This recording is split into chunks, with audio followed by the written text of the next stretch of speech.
Now, to the real-world battle for succession, tearing apart the world's most powerful media dynasty. It's a story straight out of a TV show, but the latest twist in the Murdoch family feud is as real as it gets. At the heart of the Murdoch war is a calculated but thus far failed attempt by Rupert and Lachlan Murdoch to disinherit three of Rupert's other children, Prue, Liz and James, of their potential control of the family's company when Rupert dies. A Nevada court ruled against the legal manoeuvre last December, but now a year-long series of interviews with James and thousands of pages of documents from the trial have been published by The Atlantic and the New York Times. The articles laid bare the internecine family dispute in excruciating detail, with Liz covertly recording conversations, accusations that Rupert and Lachlan were raping the family company, a secretive meeting of James, Prue and Liz at Claridge's in London, and a confidential plan circulated by the siblings to manage Rupert's death, which they'd codenamed Project Bridge. Several prominent Australians were revealed to have played roles in the family drama too, including former Prime Minister Tony Abbott, as Prue Murdoch told her sister. I can't support Lachlan if he doesn't change his stance on climate change. He has now appointed the ghastly Tony Abbott to the Fox board.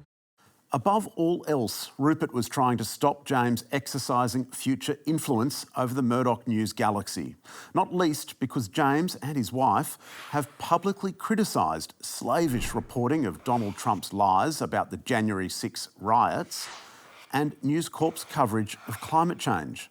He believes that many of the Murdoch outlets, especially Fox News, are a blight on his family name, a menace to a democracy, and he believes that serious reforms need to take place to salvage these companies. Rupert disagrees. Here's the New York Times' Jim Rutenberg reading one of Rupert's emails.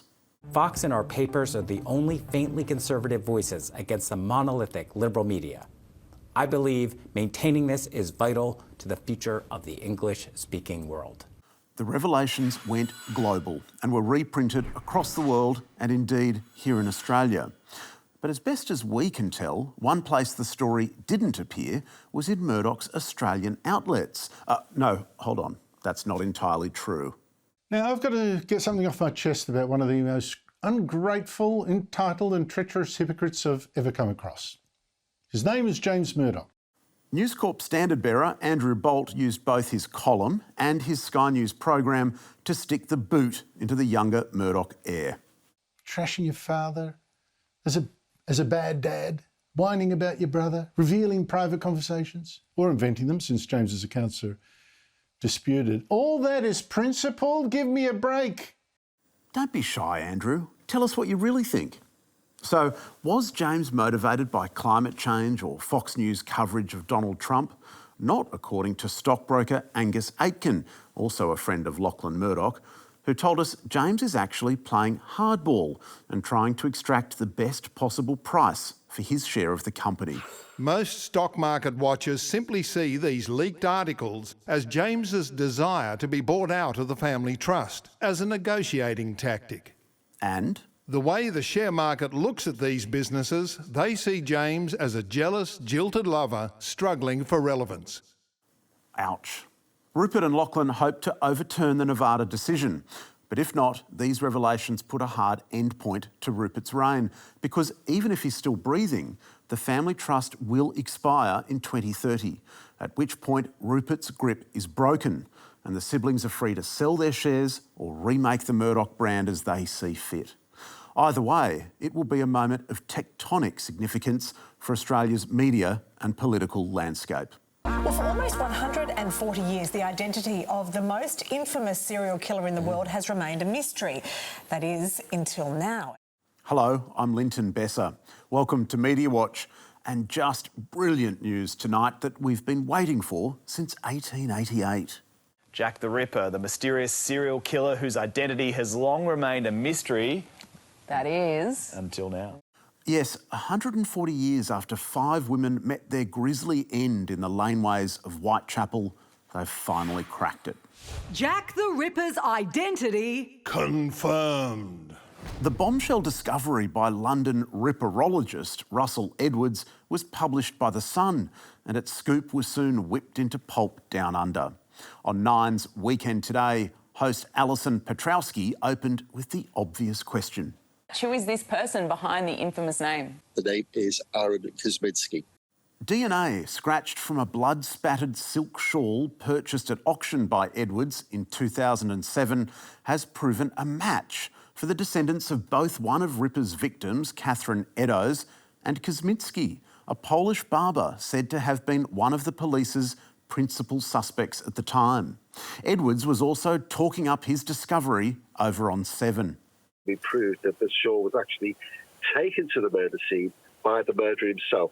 What a breakthrough. Although, was The Sun really first with the story? Because here's the Daily Mail with its own exclusive 2 weeks earlier. Descendants of Jack the Ripper's victims want new inquest after DNA breakthrough. Recycling the story within a few weeks is a bit low rent, I suppose, but to have solved an enigma like this was a huge revelation, wasn't it? Jack the Ripper's true identity finally revealed. Demon barber, Aaron Kosminski. We knew this 6 years ago? You bet we did. Actually, we knew it 5 years before that, in yet another Daily Mail World exclusive. Jack the Ripper has been identified as Aaron Kosminski, which was quickly picked up by other media around the world. OK, so it's old news, but is it at least true?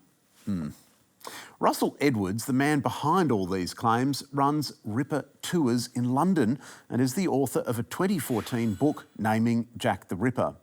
Soon after its publication, the science at the heart of Edwards' book drew fire from experts who claimed a basic error, the misplacing of a decimal point, meant the DNA marker which supposedly identified Kosminski was actually present in more than 90% of Europeans.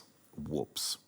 But Edwards and his team refused to let the theory die, and with news 5 years later that the Journal of Forensic Sciences would publish their DNA analysis, they were showered with a fresh round of press attention. Back then, Russell Edwards told CBS, "We've proved this. You know, all the story absolutely fits like a jigsaw puzzle." Sure, it fits, but it fits in that kind of way where you're jamming those pieces into the puzzle, especially when you consider this warning slapped on the academic paper last December. Expression of concern regarding the conclusions drawn from the mitochondrial DNA analysis. These concerns aren't confined to DNA errors, but also huge leaps of faith about the provenance of the shawl, whether the Kosminski in question was the right Kosminski, and whether his descendants' mitochondrial DNA could have ever provided a unique identification. So just imagine the alarm at the Journal when its editors then wanted to see the paper's homework, only to discover it had been eaten by the dog. The authors stated that the data were no longer available due to instrument data failure and other complications. Bugger. Russell Edwards told us our observations were incorrect on most counts, but didn't quite say how. In any case, you needn't worry, because I'm just positive Jack the Ripper will continue to find gleeful victims, in the media at least, for years to come. Now, to Australia's other election, where the race for the top job in Western Australia kicked off a few weeks ago on the front page of Perth's only hometown daily newspaper. Election 25. It's finally on. Front and centre, star Liberal candidate Basil Zempilas, hand in hand with his wife, being unfairly smeared by a paltry little protest organised by the Labor Party, which, clearly afraid of the man's popularity, has made him a target.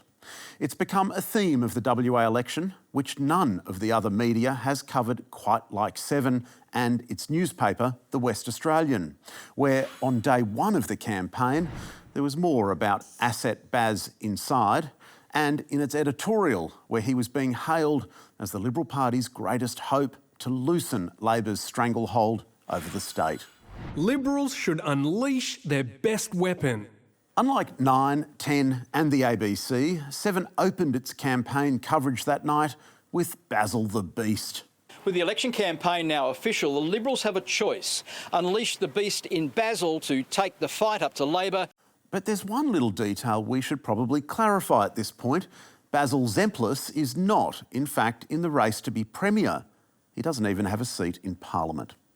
The actual leader of the Liberal Party is Libby Mettam, whose greatest strength, mind you, according to the West at least, is the brilliant Basil, who's vying for the seat of Churchlands. Basil Zempilas has the name recognition and the cut-through with voters Ms Mettam lacks. So why is Basil Zempilas a favourite of the Seven Empire? Well, it might have something to do with the fact that for the past 30 years, barnstorming Basil has been a loyal employee of none other than Seven West Media, which, with the West Australian, dominates the state's media landscape. The Seven Empire is controlled by billionaire Kerry Stokes, and in his long career, Basil has done it all for Stokes's media outfits, calling major sporting events, anchoring his annual telethon. Well done, WA! Presenting sport on the evening news and hosting Weekend Sunrise. Even with the election underway, he continues to enjoy a regular slot on the weekday show. But the bottom line is, this policy has not delivered a single house yet. But this kind of treatment from Seven is nothing new. When Zempilas announced his run for Parliament last year, it was front-page news on Stokes's Saturday and Sunday papers. Politics is in my blood. Lib's legend throws legacy behind Basil bid. With pages and pages of soft soap inside, a campaign manager's dream come true. But then, when it comes to boosting Baz, Stokes's outfits have had plenty of practice, like in 2020 when he threw his hat into the ring to be Lord Mayor of Perth, reported with all due impartiality in the West. Basil for Mayor! On Sunrise. Looks good in robes. He looks good in anything. And during the footy. We used to call this man the unofficial mayor of Perth, Basil Zempilas. If the people of Perth vote the right way, we can make it official. We're not there yet. Basil went on to win that tight-run election, and having the backing of the only paper in town has made Basil Zempilas a formidable political opponent, as Sandy Angie learned when she ran against him for mayor 3 years later. Here comes Team Sandy at a cost of $16,000. Angie's donation conflict. Angie making a hashtag of it. The state's Independent Media Council upheld complaints against those 3 articles, finding the West Australian was unfair, imbalanced and hostile in its coverage of Zempilas's rival. The paper printed these findings, but Sandy Angie says it failed to issue her the council's recommended apology, which she said was disappointing but not surprising given their past conduct. We asked the Seven conglomerate about its coverage of Basil Zempilas. The editor-in-chief of the West Australian said Basil was not getting favourable treatment, and to suggest otherwise was naive, deliberately misleading and wrong.